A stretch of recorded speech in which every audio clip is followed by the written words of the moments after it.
Malawi Brief. Tikupasirani kamlepo kaluwa pamene walangiza izi. Ine ndikufuna ndikupaseni moni nonse members and all well wishers.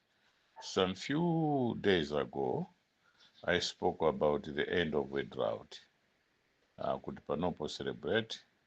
God is still with us and is still talking to us today. Victory ya 2025 inali victory yakuti wonse amalawi sazamvesa.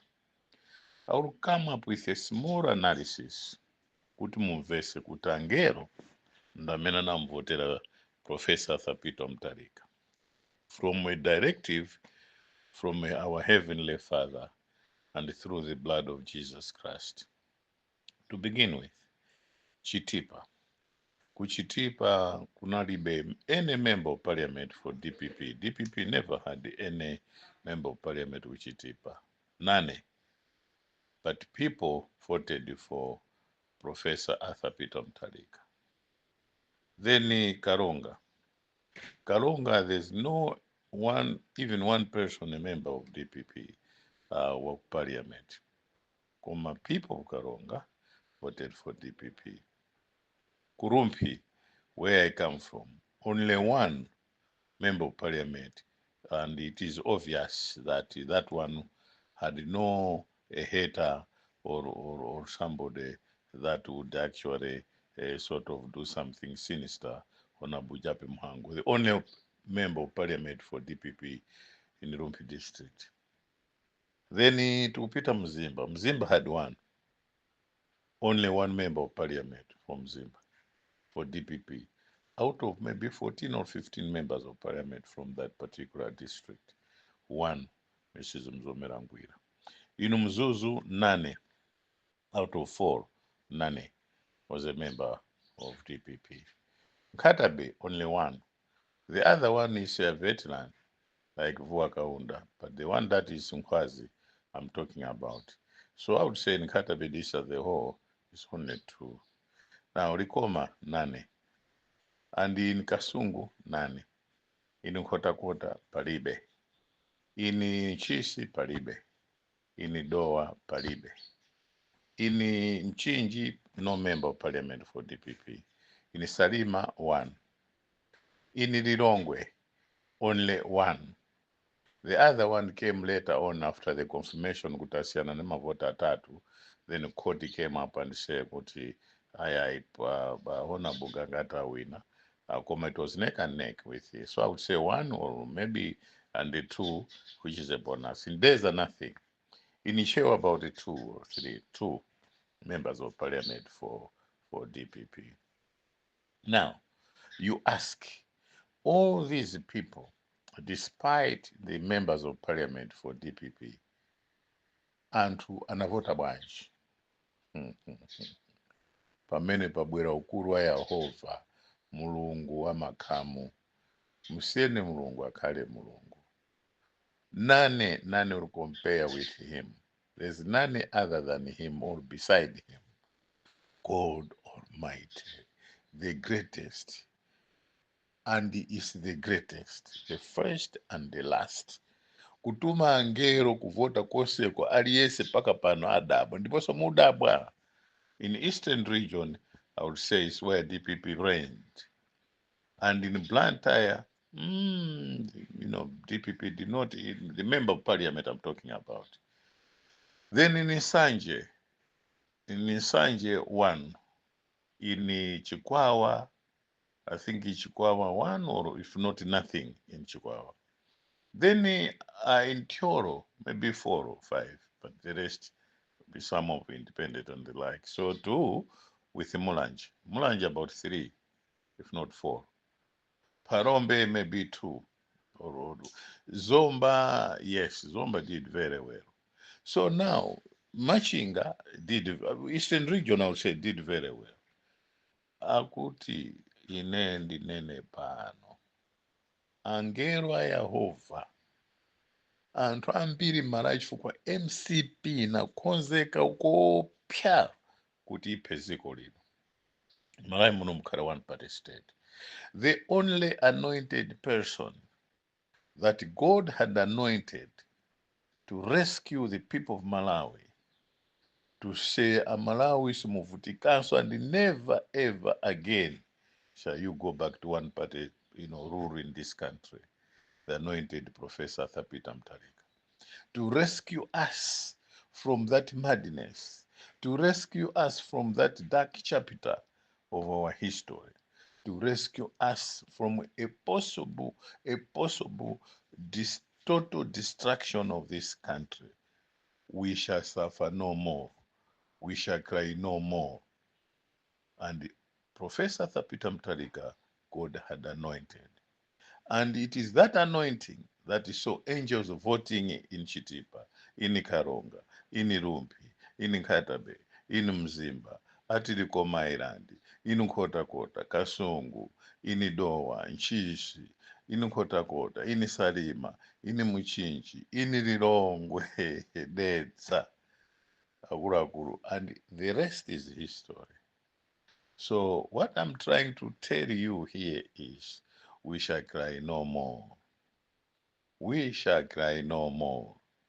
As long as God is with us and protecting Professor Arthur Peter Mutharika, we shall cry no more. No more tears. Now we can see how the rains are distributing water from heaven. Itirapa bwino bwino, kachimanga kaja kanauma kaja kakumeranso. Itirapa bwino bwino, kachimanga kaja kanauma kaja kakumera ena mkuzura muzara, ndiposo mukorora. God has avoided the greatest flood ever happened the history of this country. Imene mabwera chaka chino. Kunali maflood opya ku Mozambique Japansi. Koma God said, no, this is my own ruling. This is my own anointing. God does not go back to his words. This is the anointing that Professor Arthur Peter Mutharika has from the creator of heavens and earth. Ndeno anthu amene muli mmenemu mukumanena kuti ya ife ndamene tinamuwinisa, Mulungu anakwiya pakatipa, musiye mawu amenewo chifukwa mkubuuza anthu mkuwauza zoona kuti ife ndamene tinamuwinisa Peter ndi Peter nawina chifukwa cha ifeyo. Chonde ndikupemphani, siyani chifukwa muwonongesa madaliso amene ali nawo Professor Arthur Peter Mutharika msiko muno. Andi ndikuwuzeni izi, abalanga, musamvere munthu amene akunena kuti iye ndo amene anawinisa Professor Peter Mutharika chifukwa amene yoyo the agent of the devil. And posachedwa akara in total destruction, because the heaven will destroy him or her completely very shortly. Muona zimene zikuchitika chifukwa masomphenya Mulungu amapereka kwa anthu ochepa. Koma chimene chimafunika, the greatest gift of all is not kuona masomphenya. The greatest gift of all is chikondi. Tikonde dziko lathu lino, timutumikire president mtima wonse. No, osati tosa all of us we can be in the cabinet at the same time, no. Some of us, we have endured the hardship. We have endured the hardship under MCP government. We have continued to suffer even up to now. We are living hand to mouth. But that is not something that I should be worried about. No. Not even an inch. No. I still love DPP. I still love Professor Arthur Peter Mutharika. Utigwire ntchito yotukula Malawi. Then drama zonse zimene zaba zicha zabedwa zicha muziona mapeto ake. And apasa siakhala ndi mtendere chifukwa tikuziwa china chili chonse. Sinafune kunena nkhani ya kidnapping ya kulilongwe. Imene yoyo ndi inena bwino panopa. I'm praising the Lord for blessing us, for the blessings of the rains that we have received, that we shall continue to receive, that we shall continue to enjoy. Kuti Malawi muno mukhale chakudya chambiri. ndikuziwa zimene zinapanga kulilongwe, ndikuziwa china chilichonse chimene chikupangika, ndikuziwa whatever that is happening, manyumba amene akumusungira munthu uyu shifting every day, mazulu aja nthawi zina kumamawa, nthawi zina makwera galimoto ngati unoseno simungayiziwe, ngati zija zokankha zija nthawi zina mayimisira dala pangati akukonza injini galimoto ija kuti kapena yafa pamene munthu uja mmene muja kumusuntha-suntha. Izonse zija tikuziwa, koma anyamata amene mukuchita demand izi nonse mugwidwa andi mwatembereredwa kopya. Sindifuna kunena zambiri zimenezo, ndipitirize nkhani yonena yabwino imene mulungu watikomera mtima through the anointing that he gave to Arthur Peter Mutharika. Ndeno akuluakulu tonse tiyimbe haleluya, because madaliso awa ndochokera kwa mulungu. Madaliso awa da Yehova. There's the blood of Jesus here that we are enjoying. And he suffered for us. He was bruised for our well-being. He was rebuked for our happiness. Then he became poor for us to get rich. It will be replaced. Heaven, they have just opened the floodgates of whatever resources that we are looking for. Koma tikondane wina ndi nzake. Koma tisamabe ndrama. Minister, some of you people, you have started getting bribes from those you call your friends. Musiye zimenezo pano tizimba rokoma kuti ma blessings abwera ziko lathu Malawi shall never be the same. And don't cry. You shall never cry again. The heavens are happy, but somehow are very sad with certain ministers amene and ena amene mwapasidwa ntchito za boma zimene mukupanga secretly at night. Mwayamba I cannot, because you'll see kuti ndunena wakuti mwayamba kupanga zinthu zimene mulungu sakuzifuna. Ndeno pitizani. Ndikuziwa kuti ena mwainu mukhulupirira kuti there's no God in heaven.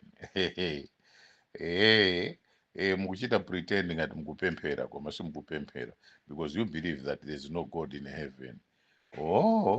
Muona zimene zitapangepo, ndipo sambiri mzasimba kuti indeed kuli mulungu kumwamba. Chifukwa panopo anthu mukupemphera koma muzoti there's no God in heaven. Izonama izi, anthu awa ndi adaro people. Tikhale daro people ife ino ndi mukhale clever. Chifukwa choti mwawerenga kabuku kolemba ndi mzanu, ori kapena mwavesedwa ka history kuonenedwa ndi nzanu pakamo kudya za mchere ngatini, ndi munene kuti kulibe mulungu. Stupidity is that the idiots, they believe in whatever that they are told. But if you're not, you have critical thinking, you know kuti this, whatever that you see, it was somebody somewhere created it. And that is the anointing. Ndemufuse kuti mavota apita anachokera pati chifukwa chani. Za Saulos tanena za Chilima tanena anthu ena zikungwalowera uku zikutulukira uku zikubwera. My investigations that are ongoing, and muona very startling sort of information that is coming. Wasazimene mkuziwerenga zina ndi zina, but it's coming. So what I would say to you here is glory to the Lord, glory to his kingdom, glory to the first and the last, glory, glory, glory. And the special blessings and thank you to our professor for adhering and listening to the anointing and receiving the anointing ya mulungu wathu okumwamba woyamba ndi osiriza. And no one beside him, no one papa iyeyo ndi mulungu. Ndeno ndi mawawa ndinenabe zambiri, koma Yehova watikomera mtima, tikorora kwambiri, chimanga chichipa, zinthu zonse ziyenda bwino. Inde pali zambiri tikumana nazo, koma zambiri, koma tonse Malawi tikonde dziko lathu. Ndikupempha each and every Malawi osati mungonena bwebwe chani, tikonde dziko lathu chifukwa oyipawo tiwaona. Ndi journey, this is a journey. It's a journey. we are on the way to that eternity. The journey ndithu ndi asiyena amene they don't believe kuti kuli mulungu, asiyena amenewo, koma mulungu si James, mulungu si Moses kapena Irene. Ayi, mulungu ndi mulungu. Sikoma kwambiri. Good morning.